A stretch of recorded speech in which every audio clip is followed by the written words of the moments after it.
Di sini saya singkat menjadi prepare, police, projection, training, dan evaluation.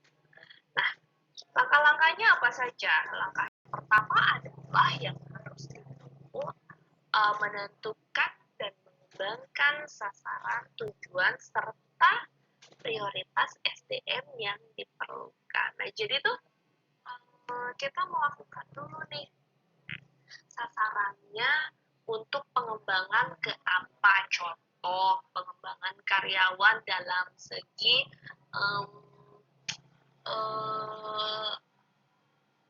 misal kita di produksi ya, menjahit ya gitu. Dalam proses produksi berarti sasaran untuk pengembangannya menjahit dengan rapi ya, kayak gitu ya, dan waktunya cepat gitu ya. Sasarannya ke karyawan tim produksi berarti kan, dengan tujuan mereka akan bisa melakukan semua pekerjaannya secara apa? Secara rapi, ya kan? Meminimalisir kesalahan yang akan mereka timbulkan seperti itu. Agar apa? Agar menjadinya agar terjadi tujuan produksi yang lebih matang gitu. Tercapai tujuan perusahaan pun akan lebih cepat. Prioritas SDM yang diperlukan. Nah, memprioritaskan. Jadi untuk karyawan-karyawan yang kiranya mereka sudah memiliki skill dan keterampilan yang memang sudah cukup gitu, ya sudah gitu, tidak usah ikut pengembangan ini gitu. Nah, harus dipilah, harus ada analisis terlebih dahulu sebelum melakukan pengembangan SDM. Jadi dianalisa dulu mana-mana yang akan menjadi prioritas untuk kita lakukan pengembangan SDM kepada karyawan tersebut. Kemudian membuat kebijakan yang mendukung sosialisasi program hingga terlaksananya program pengembangan. Kemudian yang ketiga adalah melakukan proyeksi terhadap ketersediaan SDM atau membuat perkiraan jumlah karyawan yang dibutuhkan dan mempertimbangkan kebutuhan karyawan di masa yang akan datang. Nah, dari sekian banyak karyawan yang kita punya, perusahaan akan itu tadi memilah ya kan, dan memperkirakan kira-kira jumlah karyawan yang akan dibutuhkan berapa gitu untuk ketersediaan di masa yang akan datang, untuk bisa tiap divisi manajemen itu pasti akan berbeda-beda.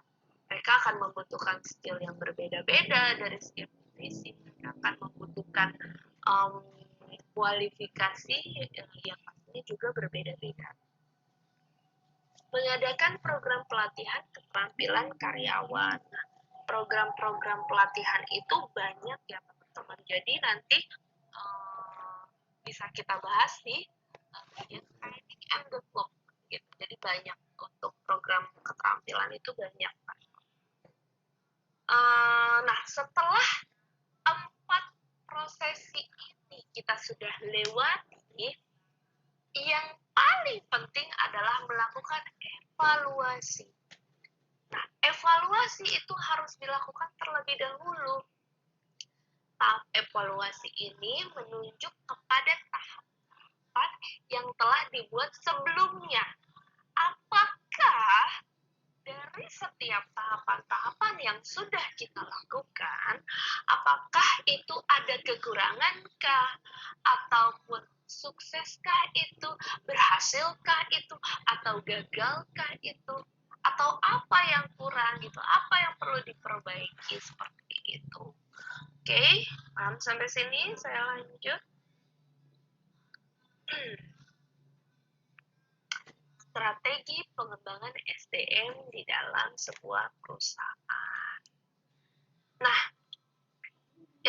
ini ada 3 cara 3 cara strategi pengembangan yang bisa dilakukan di dalam sebuah perusahaan. Saya bagi menjadi 3. Yang pertama ada ide, yang kedua ada reward, yang ketiga ada training. Kita bahas satu persatu. Nah, apa maksudnya ide gitu kan? Apa maksudnya reward? Apa maksudnya training? Ide di dalam artian di sini adalah memberikan kesempatan kepada setiap karyawan siapapun itu tanpa terkecuali, baik karyawan baru bergabung di dalam perusahaan kita, baik karyawan sedang-sedang aja gitu kan, yang ya mungkin mereka sudah setahun gitu, ataupun karyawan yang sudah lama bekerja dalam perusahaan gitu, untuk menyalurkan ide dan gagasan pribadi mereka. Karena apa? Karena di dalam suatu perusahaan, karyawan juga berkontribusi mengembangkan perusahaan atau sebagai roda penggerak suatu perusahaan. Sehingga ide dan gagasan dari setiap karyawan juga perlu didengarkan dan dipertimbangkan. Jadi, mau apapun itu idenya ditampung gitu loh, perusahaan tampung gitu, nanti akan adanya tim seleksi untuk memilah apakah ide ini, apakah gagasan ini baik untuk kita jalankan di perusahaan seperti itu. Karena begini teman-teman, pada saat kita menerima karyawan, pada saat apalagi karyawan-karyawan baru, pastinya bukannya ada ya, tapi banyak di antara mereka yang tadinya mungkin mereka bekerja di perusahaan yang lebih besar dari perusahaan kita. Nah, berarti apa? Ide-ide yang mereka miliki pastinya lebih banyak gitu loh. Yang pastinya mereka lebih berpengalaman mungkin gitu kan di bidangnya. Atau sebelumnya di perusahaan mereka jadi yang paling diandalkan di sana gitu untuk memulai ide baru gitu kan, berinovasi, kreativitas seperti itu. Jadi kita jangan menutup kesempatan seperti itu, karena itu bisa jadi untuk kedepannya perusahaan kita bisa menjadi lebih berkembang. Nah, yang kedua adalah memberikan penghargaan atau reward kepada karyawan yang bertujuan untuk membuat karyawan lainnya agar apa? Agar termotivasi gitu loh. Mereka jadi punya motivasi untuk dapat menjadi lebih baik daripada sebelumnya. Mereka akan jadi ada perlombaan di sana gitu ya, tapi bersaing secara sehat. Hal ini nantinya akan memberikan kontribusi yang akan lebih besar terhadap perusahaan dalam mengembangkan perusahaan. Karena apa? Karena kalau misalnya karyawan kasih limit, oke, karyawan yang akan menjual target bisa mencapai 100 juta bulan depan, saya akan kasih reward jalan-jalan ke Bali 7 hari 7 malam. Kira kalian tertarik nggak? Pasti kan lebih, oh wow gitu kan.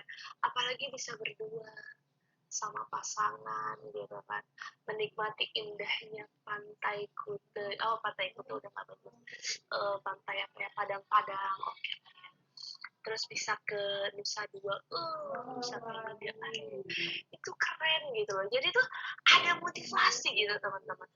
Jadi perusahaan itu tidak hanya mementingkan target gitu kan, tercapai sukses besar, tapi harus ada penghargaan, jangankan itu berupa hadiah ya, jangankan itu berupa hadiah, tapi memberikan apresiasi lebih kepada karyawan yang sudah berkontribusi lebih, itu sudah menjadi apa ya, dalam hati itu ya termotivasi agar apa, agar lebih baik lagi gitu.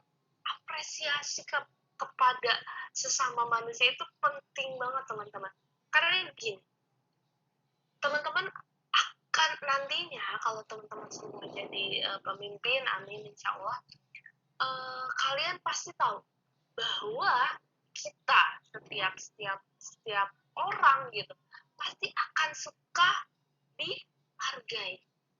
Ya, kita sudah pernah bahas ini ya. Kita semua pasti suka yang namanya dihargai. Maka apa? Kita harus menghargai juga orang lain. Sama halnya seperti memberikan apresiasi ini.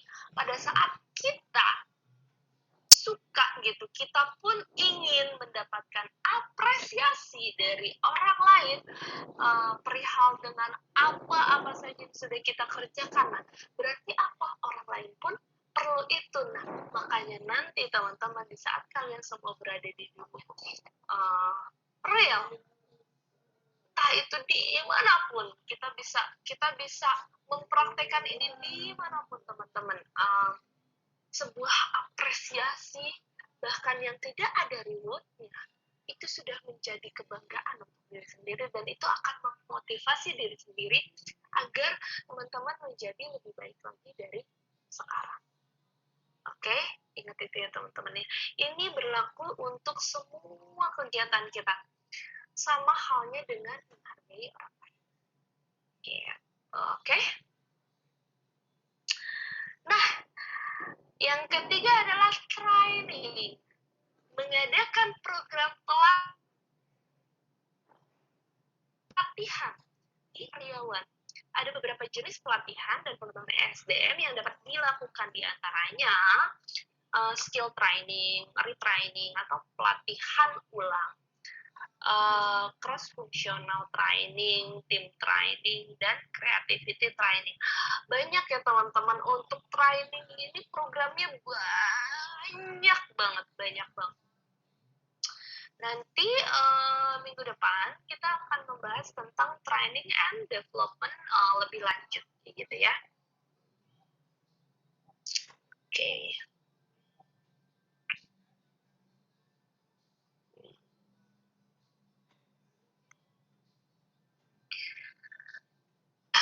Strategi pengembangan SDM sangat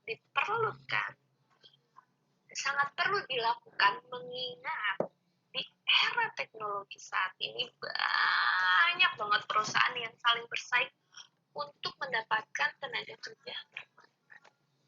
Memiliki karyawan yang berkualitas merupakan suatu aset terbesar bagi perusahaan. Untuk itu, segala hal yang berhubungan dengan karyawan sebaiknya dikelola dengan tepat. Nah,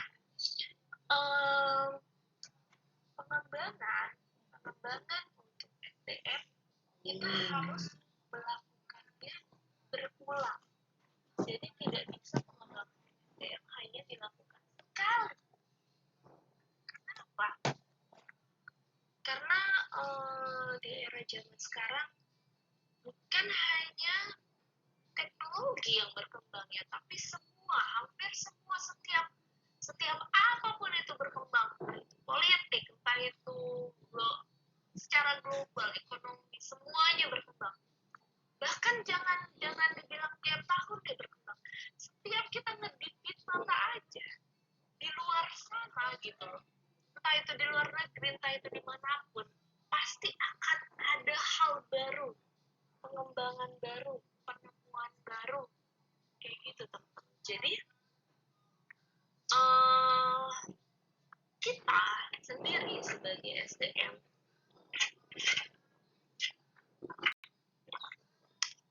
juga perlu mengembangkan diri. Kalau tadi kita membahas secara perusahaan ya teman-teman. Nah, bagaimana sih cara kita sebagai sumber daya insani itu sendiri nih, kita sebagai manusia, bagaimana cara kita mengembangkan diri agar bisa menjadi manusia yang berkualitas, yang memiliki kecakapan, kemampuan, loyalitas gitu terhadap apa-apa yang kita lakukan. Nah, itu biasanya bisa dibangun dari kemauan diri sendiri. Apakah teman-teman mau menjadi manusia yang lebih berkualitas, menjadi SDM, menjadi insani yang lebih lebih berkualitas, kan seperti itu.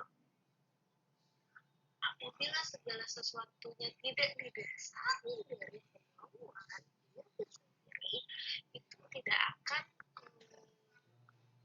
mendapatkan hasil yang maksimal gitu ya teman-teman. Contoh misal teman-teman melakukannya karena keterpaksaan atau hanya ikut-ikutan aja, nah itu tuh akan kandas gitu, kandas seiring dengan perjalanan teman-teman mengembangkan diri gitu. Tapi pada saat ada rasa itu di dalam motivasi diri teman-teman sendiri, teman-teman akan kejar itu gitu, teman-teman akan kejar itu, teman-teman nggak akan capek ngelakuinnya kayak gitu loh. Jadi pesan saya, temukan motivasi itu teman-teman, temukan motivasi itu di dalam diri teman-teman sendiri agar kita menjadi SDM yang lebih berkualitas.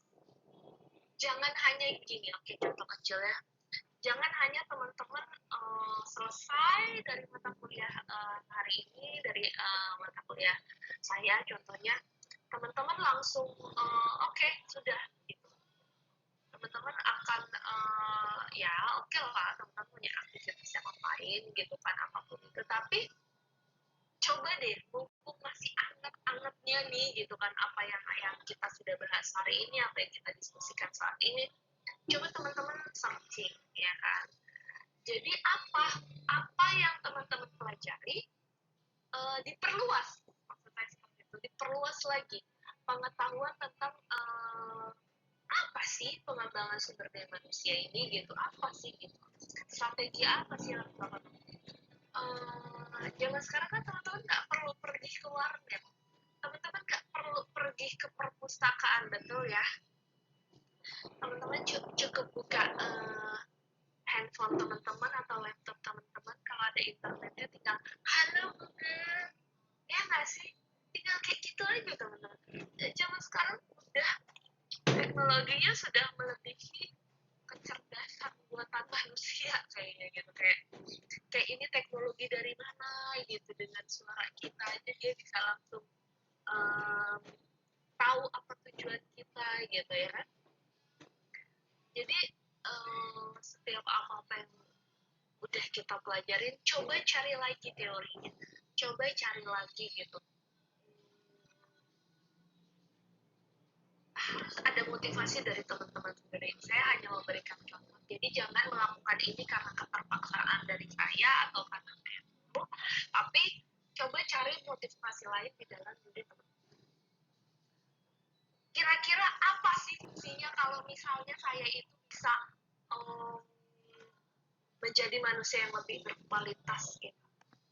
Apa sih untungnya buat saya? Nah, teman-teman cari sendiri tuh, cari sendiri, maka nantinya teman-teman akan menemukan jalannya, teman-teman akan menemukan langkahnya untuk mencapai menjadi manusia yang berkualitas itu gitu, agar kita nggak ketinggalan teman-teman sama yang lain. Kita jangan pernah ketinggalan itu, capek untuk ngejar, apalagi untuk memulainya. Nah, memulai itu berat. Nah, maka dari itu siapa yang siap? Siapa yang siap untuk memulainya, dia pasti akan berhasil.